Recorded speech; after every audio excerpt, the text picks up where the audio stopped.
Tagal naman ni Karita. Ito na ako eh. Ayun na pala. Uy! Pagod na pagod ka. Ano ba nangyari, sir? Ganito kasi yan. Hotel lobby during a busy morning, various staff members are busy with their duties, while Jamie observes the operations. Jamie approaching Alex, who is busy training Shayra. Morning, Lala. Looks pretty busy today. How is it going at the front desk? Good morning, sir. Yeah, it's really busy. We're short on staff and Shaira is taking things out. I see. Just remember, staying calm can really help us handle the rush hour.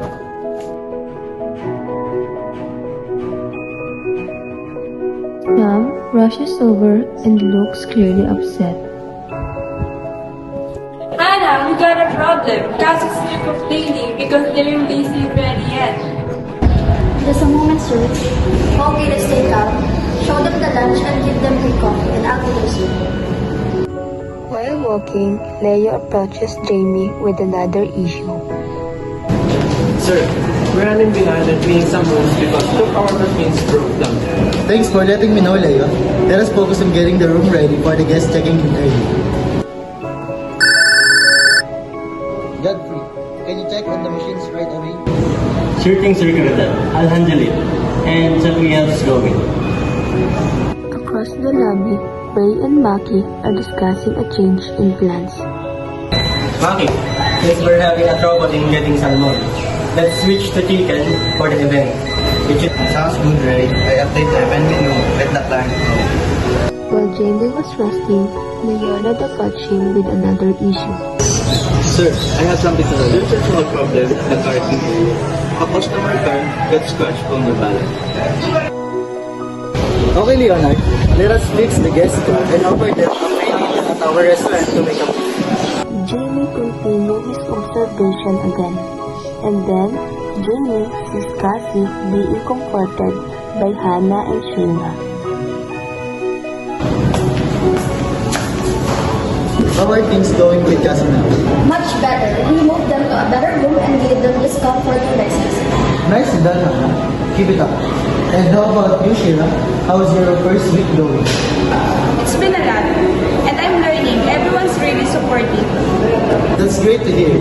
We are all here to support each other, and each role is crucial to our success and to make our guests happy.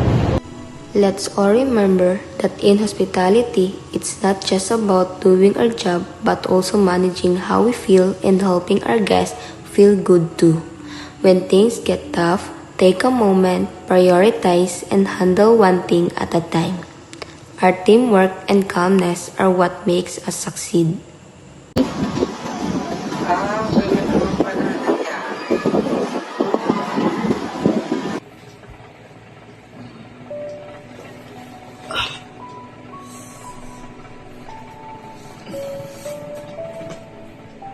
Kapagod.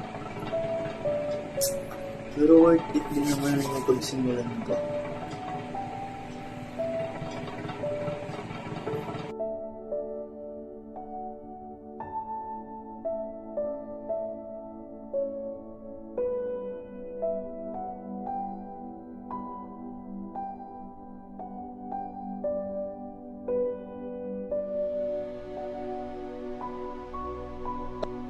I remember the first time I walked into a hotel.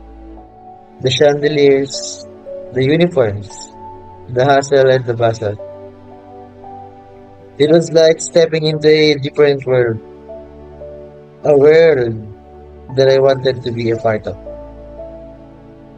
And so, I've dedicated myself to making this dream a reality. I've studied, trained, and worked hard. I've learned about the importance of customer service, the intricacies of hotels operations, and the art of problem solving. It hasn't been easy. There are challenges and obstacles, a long night and early mornings, But every time I see a guest smile, every time I can make someone's day a little bit better, I know it's worth it. Our newly promoted General Manager, Jamie Caridad.